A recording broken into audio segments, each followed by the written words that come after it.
The crystal towers of touched the purple sky like fingers reaching for the stars. Princess stood at her window and watched the sun set over her dying world. In 3 months, maybe less, the Dominion would arrive. Their warships would darken these skies.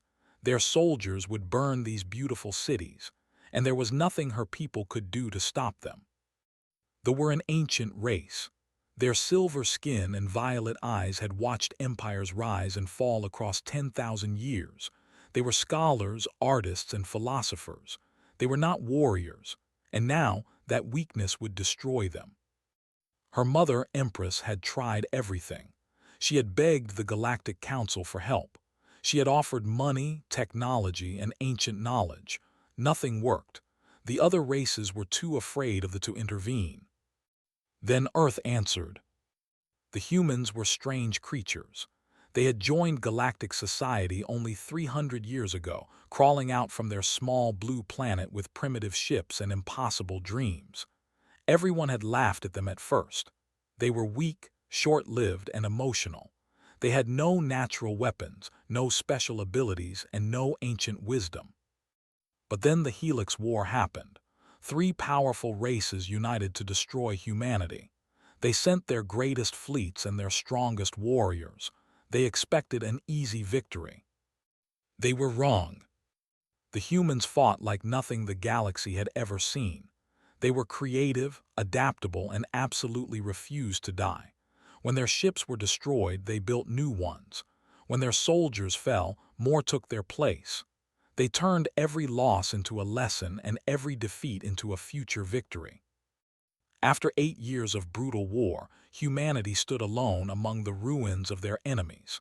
The 3 races that had attacked them no longer existed. Since then, no one had dared to challenge Earth. So when they begged for help, humanity agreed. But they had one condition, a marriage alliance. Had volunteered immediately. She had 2 younger sisters who still believed in fairy tales and happy endings. She would not let them be sold to aliens like trade goods. She would carry this burden herself. She had expected a monster. Human soldiers were famous throughout the galaxy. They were enhanced with technology, trained from childhood, and capable of killing entire armies alone. Surely Earth would send one of these legendary warriors to cement their alliance. Instead, they first saw him on the day of their wedding. He was average height for a human with black hair and dark eyes. He wore a simple gray suit instead of military armor. He smiled politely at everyone and spoke softly when spoken to. He looked like a merchant, which is exactly what he was. His company traded goods between star systems. Nothing special, nothing impressive. When learned this, she felt something cold settle in her chest. Earth was mocking them. They had asked for a protector and received a shopkeeper. Her people were dying, and humanity sent them a joke. The wedding ceremony was beautiful. Thousands have gathered to watch their princess marry the human. Crystal flowers bloomed around the altar. Ancient songs filled the air. It should have been magical. Felt nothing. She spoke her vows with a frozen heart. She allowed to place the ceremonial ring on her finger. She stood beside him for the official images. And through it all, she kept her face perfectly calm while rage burned inside her. That night in their shared chambers, she finally spoke to him directly. "You will sleep in the side room," she said. Her voice was ice. "We will appear together for public events. Otherwise, you will not bother me." Nodded, "Of course, princess. Whatever makes you comfortable." His easy acceptance only made her angrier. A real man would have protested. A warrior would have demanded respect. This human simply agreed and walked away to his separate room. Days passed, watched her husband with growing contempt. He woke early each morning but never seemed to do anything important. He read books constantly, everything from military history to poetry. He was polite to the servants, friendly with the guards, and kind to everyone he met. It disgusted her. Her people were facing extinction. The greatest threat in galactic history was coming to destroy everything she loved. and her so-called protector spent his time reading and smiling and asking the palace chef about local recipes. One evening, her handmaiden found her crying alone in the garden. "Princess, what troubles you?" asked gently. "They sent us a merchant," whispered. "Not a warrior, not a leader, a merchant. Earth mocks us even as they promise protection. We are going to die, all of us, and my husband will probably try to sell some nice furniture while they burn our cities." Had no answer. She simply held her princess while the stars wheeled overhead. What neither of them knew was that was not asleep in his room. He stood on a high balcony watching patrol ships cross the night sky. His face, usually so gentle and open, had become something else entirely. His eyes tracked the ships with cold precision. His body was perfectly still, like a predator waiting to strike. A small device in his pocket vibrated. He pulled it out and read the encrypted message from Admiral. "They are moving faster than expected. 3 months, maybe less. Are you ready?" Looked up at the stars. Somewhere out there, an army of monsters was preparing to destroy this beautiful world. They would kill these proud, elegant people. They would burn their crystal cities and scatter their ashes across the void. Unless someone stopped them. His fingers moved across the device, typing his response. "I have been ready for 10 years. He put the device away and allowed himself one moment of sadness. He had hoped, foolishly perhaps, that this marriage might be different, that he might finally find peace, that the princess might see him as something more than a tool. But some things were not meant to be. He was not just a merchant. His trading company was a cover. His gentle manner was a mask. And the man called Ghost of, the soldier who had turned the tide of the Helix War, had never truly retired. He had only been waiting. Below him, Princess walked back to her chambers, wiping tears from her silver cheeks. She passed beneath his balcony without looking up. She did not see the man watching her with eyes that had seen 1,000 battles. She did not know that the monster she feared from the stars would soon meet a monster of its own. And she did not understand that sometimes the most dangerous weapons came wrapped in gentle packages. The war was coming. Was ready. 3 months of marriage felt like 3 years to Princess. She performed her duties perfectly. She stood beside at ceremonies. She smiled for the cameras. She pretended to be a happy bride while her heart remained frozen. But something strange was happening. Small things, tiny details that did not fit together. She woke before dawn one morning and saw through her window. He was in the palace courtyard, moving through some kind of exercise. His body flowed like water, each movement connected to the next. It was beautiful and somehow terrifying. When he finished, he stood perfectly still for a long moment. Then his gentle smile returned and he walked inside to have breakfast. A merchant who moved like that. She noticed other things. Foreign diplomats would sometimes look at with strange expressions. Fear, respect, she could not tell. Once she saw an ambassador from the Helix region bow deeply to him, had smiled and bowed back, but the ambassador's hands had been shaking. His reading choices were also strange.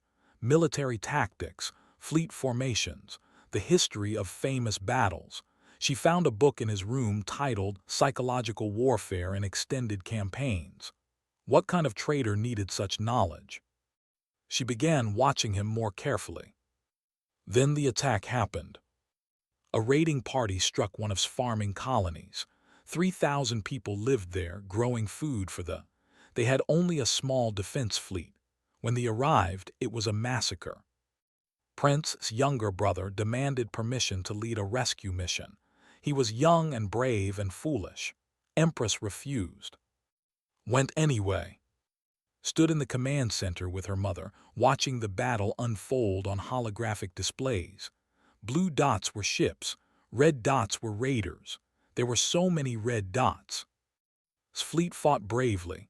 They destroyed several enemy ships, but there were too many and too strong. One by one, the blue dots disappeared. flagship, the Star of Morning, took heavy damage. Its engines failed. Its weapons went silent. Her brother was going to die. Gripped the railing so hard her silver knuckles turned white. Her mother stood frozen, tears streaming down her face. Around them, officers shouted orders that no one could follow. The situation was hopeless. Then a new dot appeared on the display. It was small and white, coming from at incredible speed. Unknown vessel entering the battle zone, an officer reported. It is a human ship, a light transport. Felt something twist in her chest. A transport against a battle fleet. Open a channel, Empress commanded. Tell that fool to retreat, he cannot help. But the white dot did not retreat. It dove straight into the heart of the enemy formation. What happened next would be studied in military academies for generations. The transport moved like nothing they had ever seen.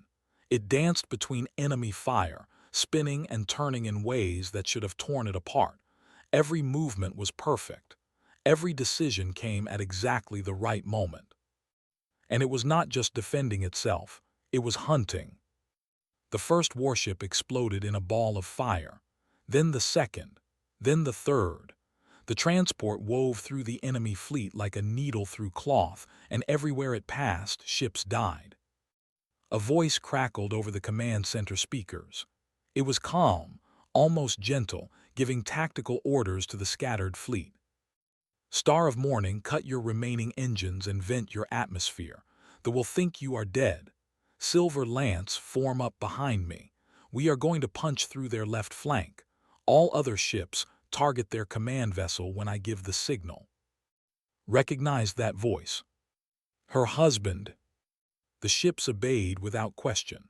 Something about that calm voice made it impossible not to trust. They formed up behind the dancing transport and followed it into hell. 17 minutes, that was all it took.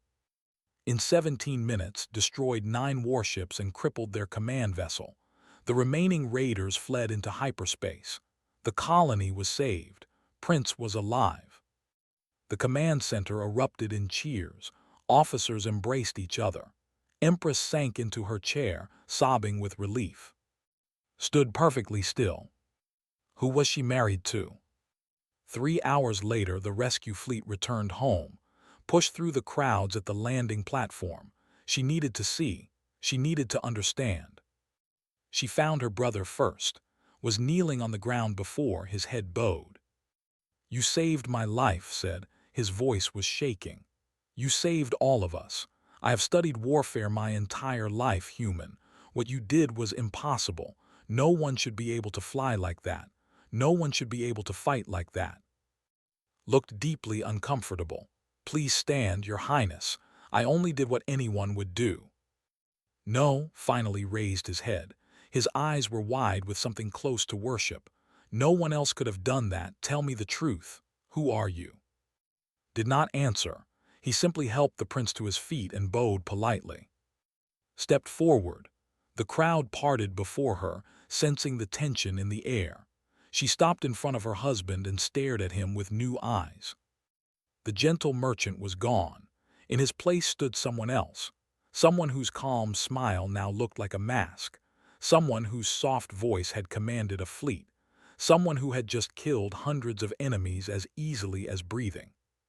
We need to talk, she said. That night, for the first time, entered's private chamber. He was sitting by the window, reading a book. He looked up when she entered but did not seem surprised. Who are you? She demanded. The truth this time. He closed his book gently. I am your husband. Is that not enough? No, it is not, not anymore. A long silence stretched between them, looked out the window at the stars. When he finally spoke, his voice was tired. I am what Earth made me, he said. A weapon, a tool. I spent most of my life destroying things, killing things. I was very good at it, too good. After the war ended, I tried to become something else. I started a trading company. I learned to smile. I hoped I might find peace. The Helix War, whispered. You fought in the Helix War. I did more than fight. His eyes met hers and she saw oceans of pain behind them. "I ended it." His legs felt weak. She sat down on the edge of a chair, her mind racing. The next morning, she asked Earth's ambassador for records about her husband. The ambassador smiled and handed her a data chip. "Your Majesty asked for protection," he said. "Did you think we would send you anything less than our best?" Alone in her room, watched the files play across her screen. And with each image, each report, each piece of footage, the man she had dismissed as a weak merchant transformed into something else entirely. Something that made the coming invasion seem far less frightening. And her feelings toward her husband began to change in ways she did not yet understand. The files filled screen with horror and wonder. She learned about the Helix War first. 3 alien races had united to destroy humanity. They called themselves the Purification Alliance, and they believed humans were a disease that needed to be cured. Their combined fleet was the largest the galaxy had ever seen. Their warriors were genetically perfect killing machines. Victory seemed certain. The early years of the war were a nightmare. Human colonies burned, cities fell, billions died. The aliens pushed toward Earth itself, expecting the strange creatures to surrender. Instead, humanity created Black Dawn. Watched footage of the elite unit with growing amazement. They were humans who had been enhanced with technology and trained beyond normal limits. They could move faster than the eye could follow. They could survive wounds that would kill anyone else. They could think and react and fight like living weapons. And their leader was a young man with gentle eyes and a soft voice. Had been 25 years old when he earned his name. The ghost of, he had infiltrated an enemy space station alone. Security cameras captured what happened next and forced herself to watch even though her hands were shaking. He moved through enemy soldiers like smoke through fingers. They could not touch him. They could not stop him. He was everywhere and nowhere at once. When he finished, 300 alien warriors lay dead and the station's weapons were disabled. But that was not what haunted most. At the end of the footage, she saw kneeling beside a dying enemy. The alien had tried to kill him moments before. It did not matter. Held the creature's hand as it took its final breaths. He closed its eyes gently when it was done. Even covered in blood, even surrounded by death, he had remained human. Found herself crying without understanding why. More files followed, battle after battle, victory after victory. The ghost of became a legend that made enemies surrender before he arrived. Colonies were saved because of him. The war turned because of him. And through it all, he carried the weight of every life he took. The final report was a medical evaluation from after the war, had requested retirement. The doctors noted severe psychological trauma, nightmares, guilt, a desperate need to be something other than a weapon. His request was approved. He disappeared from military records and reappeared as a merchant running a small trading company. The company now realized was cover. His trading vessels were actually disguised warships. He had never truly retired. He had simply hidden, waiting for the galaxy to need him again.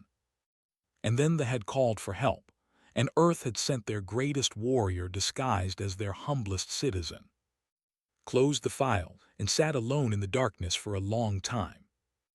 The next morning, she brought tea to his chamber. It was a small gesture, but he looked at her with surprise that slowly melted into something like gratitude. "You read the files," he said quietly. "I did. And you are not afraid." Considered the question carefully. "I am afraid," she admitted. "But not of you. I am afraid of what you have suffered. I am afraid of the pain you carry." Something shifted in his expression, a crack in the armor he wore so carefully. They talked that morning, really talked for the first time. He told her about his childhood on Earth, about the brother he lost in the early days of the war, about the moment he decided to become a monster if it meant protecting the people he loved. "I do not enjoy killing," he said softly. "Every death haunts me, but I made peace with being haunted if it meant others could live without ghosts. Reached across the table and touched his hand. He looked at her fingers on his, then up at her face. I was wrong about you, she said. I thought you were weak because you were gentle. I did not understand that choosing gentleness when you could destroy anything is the greatest strength of all. He smiled, and for the first time she saw real warmth in it. But their moment of peace was shattered by alarms. The Dominion had declared total war. Their full invasion fleet was assembling. Intelligence estimated over 2,000 warships, led by Warlord himself. Their target was ran to the command center with close behind. The holographic display showed the enemy forces gathering just outside space. It was the largest fleet in galactic history. Against it, the combined navy numbered only 40 ships. Empress' face was pale. Earth's main fleet engaged elsewhere, an officer reported. Allies launched simultaneous attacks on human colonies. It will take weeks for Earth's primary forces to respond. What forces can reach us? Asked. The officer checked his data. Admiral is bringing what she can, perhaps 30 human warships. They will arrive before the attack. 30 human ships, 40 ships, against 2,000. We are going to die, someone whispered. Turned and walked out of the command center, followed him. She found him in his chamber, opening a hidden compartment in the wall. Inside was a suit of black armor and dented from countless battles.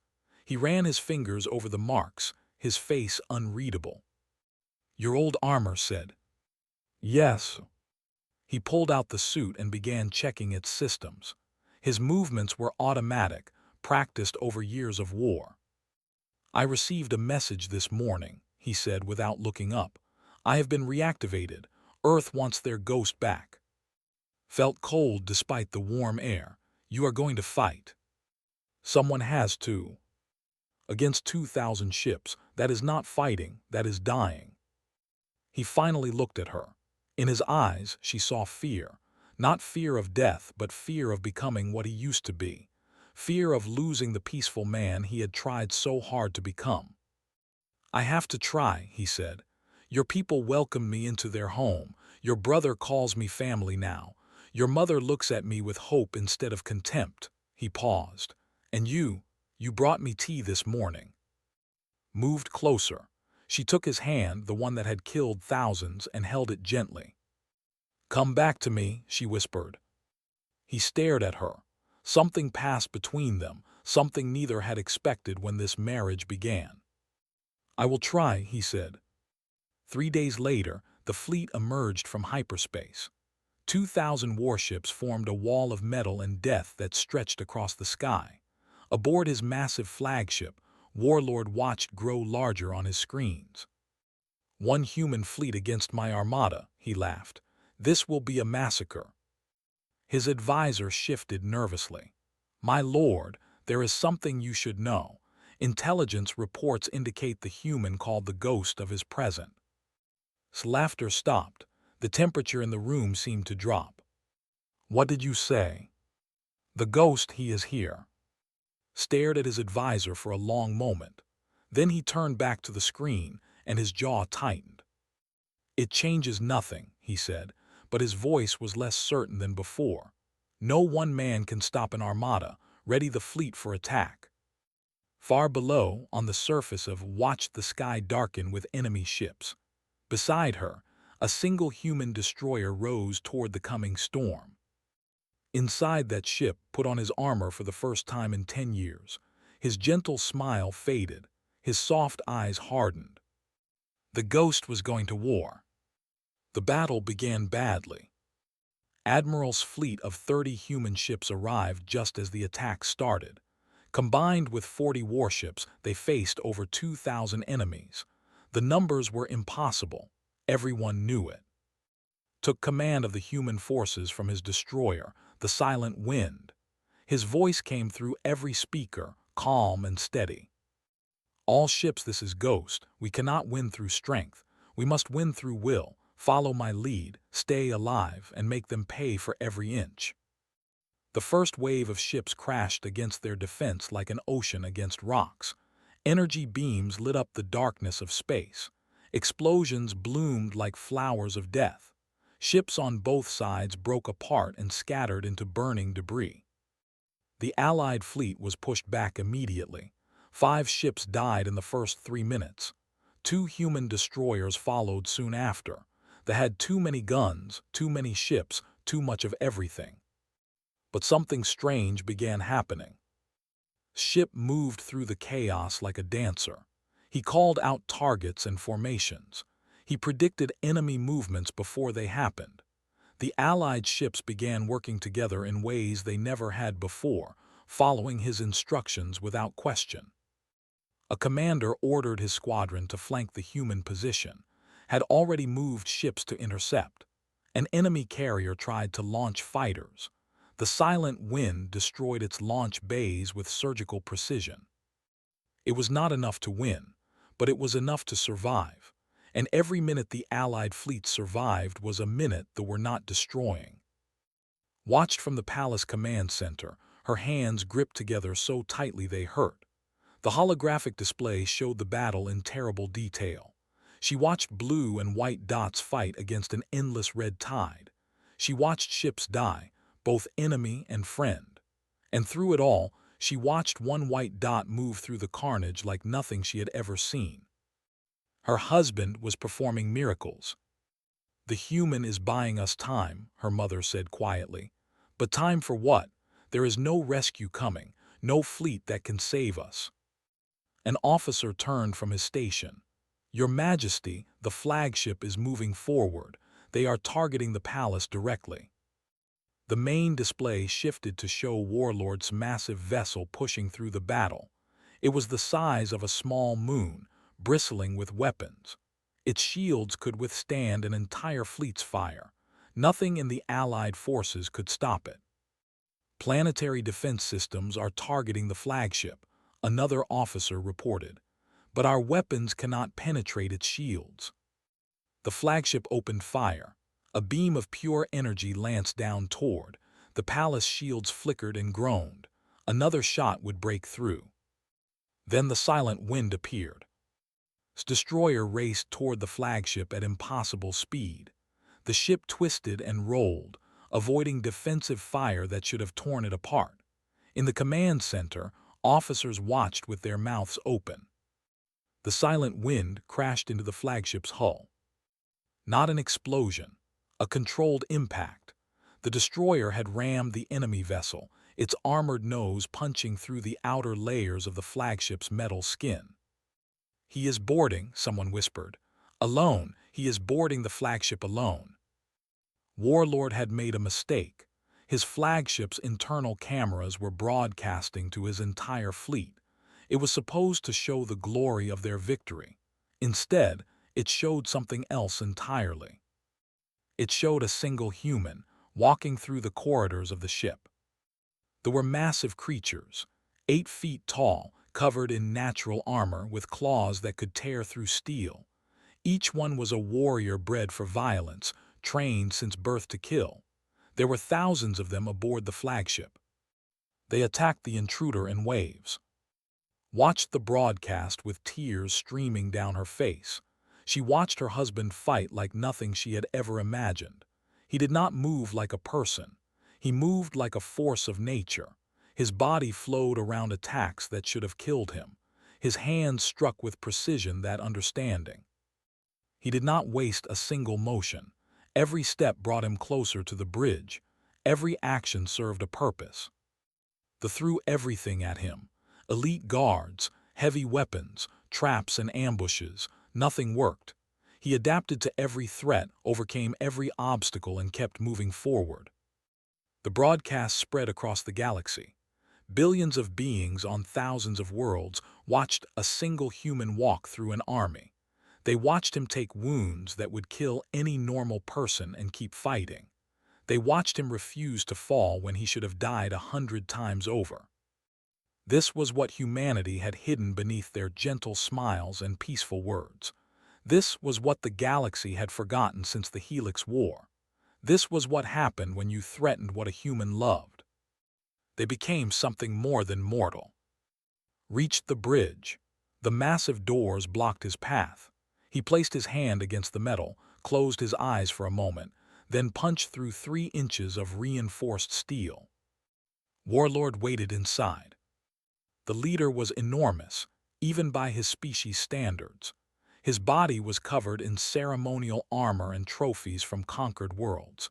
He held a blade that had killed a dozen kings. So said, "The ghost comes to die." Said nothing, he walked forward. Attacked with speed impossible for his size. His blade cut through the air with enough force to split a mountain. He was the greatest warrior his people had ever produced. He had conquered 12 star systems through personal combat. The fight lasted 90 seconds. Moved around every attack. He struck weak points in his armor with surgical precision. He was faster, smarter, and more determined. The warlord who had terrorized the galaxy could not land a single blow. Finally, his hand found his throat. The warlord fell to his knees. His blade clattered to the floor. Blood ran from wounds across his body. And still, the broadcast continued. The entire galaxy watched his final moments. "What are you?" whispered. His voice was broken. "What are you?" Looked at him with tired, sad eyes. "I am just a human," he said softly, "who wanted to protect his wife." He twisted his hand. Warlord, terror of the stars, died on his own bridge. The fleet saw their leader fall. They saw the human standing alone among the bodies of 1,000 warriors. Some tried to continue fighting. Most did not. The fleet broke apart as ships fled in every direction. Admiral's reinforcements arrived minutes later to finish the destruction. The Battle of was over. It took rescue teams 4 hours to reach. The flagship was a maze of wreckage and bodies. When they finally found him, he was sitting against a wall, barely conscious. His armor was destroyed. His left arm was gone below the elbow. Blood covered every inch of his body. But he was smiling. They carried him back too. The entire planet had watched the broadcast. Millions of crowded the streets, waiting for the human who had saved their world. Pushed through the rescue teams and the medical officers and the cheering crowds. She found on a stretcher, surrounded by doctors fighting to keep him alive. His eyes focused on her face. His remaining hand reached out. "I came back," he whispered. She took his hand and held it against her cheek. Tears fell on his skin. "You came back," she said. He smiled once more, then his eyes closed. For 3 terrible seconds, she thought he was dead. Then the medical monitors beeped, and a doctor shouted that he was stable and finally allowed herself to breathe. Her husband, the ghost who had become a god of war, was going to live. And nothing would ever be the same again. 6 months after the Battle of, the galaxy was still talking about what happened. The Dominion had collapsed into civil war. Without Warlord, the various factions turned on each other. Worlds that had lived in fear for generations suddenly found themselves free. Refugees returned home. Families reunited. Hope returned to places that had forgotten how to feel it. Other aggressive powers took notice. War plans were quietly abandoned. Fleets were pulled back from border systems. Diplomats who had previously demanded tribute now spoke of cooperation and peace. No one wanted to become the next enemy of humanity. And throughout it all, recordings of the battle played on screens across 1,000 worlds. A single human walking through an army, a ghost who would not die, a merchant who was actually a god of war, had become legend. He hated every moment of it. His recovery was slow and painful. The cybernetics that had made him superhuman were too damaged to repair. His left arm was replaced with a prosthetic that looked almost real but lacked the strength and speed of his old limbs. Doctors told him he would never fight again at the level he once had. The ghost of was finally, truly retired. Accepted the news with quiet grace. He sat in his hospital bed, looking out the window at the crystal towers of and smiled. "Good," he said softly. "I never wanted to be a weapon. Now I can just be me." Was with him constantly. She read to him when he was too weak to hold a book. She fed him when his hands shook too much to use utensils. She argued with doctors who wanted to treat him like a specimen and chased away politicians who wanted interviews. At night when the hospital was quiet, they talked about everything: philosophy and history, their childhoods and their fears, the future they might build together. "I despised you," admitted one evening. The words had been burning inside her for months, and she needed to say them. "When we first married, I thought you were weak, beneath me. I treated you terribly." "I know," replied. There was no anger in his voice, no resentment. "How can you forgive that?" He turned to look at her. His face, even and tired, was gentle. "Because I understood. You were afraid for your people, for your family, for yourself. Fear makes us cruel sometimes, but cruelty was never who you are. You were brave. You just did not know it yet." Felt tears building behind her eyes. "When did you know that you could trust me?" "When you brought me tea," he said simply. "That morning before the battle, such a small thing, but it told me everything I needed to know about your heart." She leaned forward and kissed him. Their first real kiss, not for ceremony or cameras or politics, just two people who had found each other against all odds. The people treated as their greatest hero. Statues rose in city squares. Songs were composed in his honor. Children played games where they pretended to be the ghost of fighting imaginary with imaginary weapons.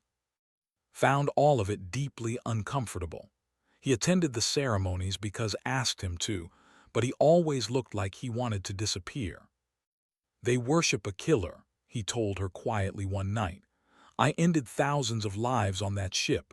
That is not something to celebrate." "They worship the man who saved their world," corrected. "What you did was terrible. It was also necessary. Both things can be true." He thought about that for a long time. Empress formally apologized for her initial treatment of humans. She did it publicly, in front of cameras and crowds, acknowledging that her prejudice had nearly cost her people their only chance at survival. But more importantly, she apologized privately. "I called your people primitive," she said. The proud empress looked small and tired. "I saw your gentle manner and assumed it was weakness. I was blind." Shook his head. "Your Majesty, humanity has committed terrible acts throughout our history. We are not better than anyone else." He paused, choosing his words carefully. "But we have learned that our greatest strength is not our capacity for violence. It is our capacity to choose when not to use it." Studied him for a long moment. Then she smiled. "My daughter chose well, even if neither of you knew it at the time." Spring came too. The crystal flowers bloomed in colors that humans had no words for.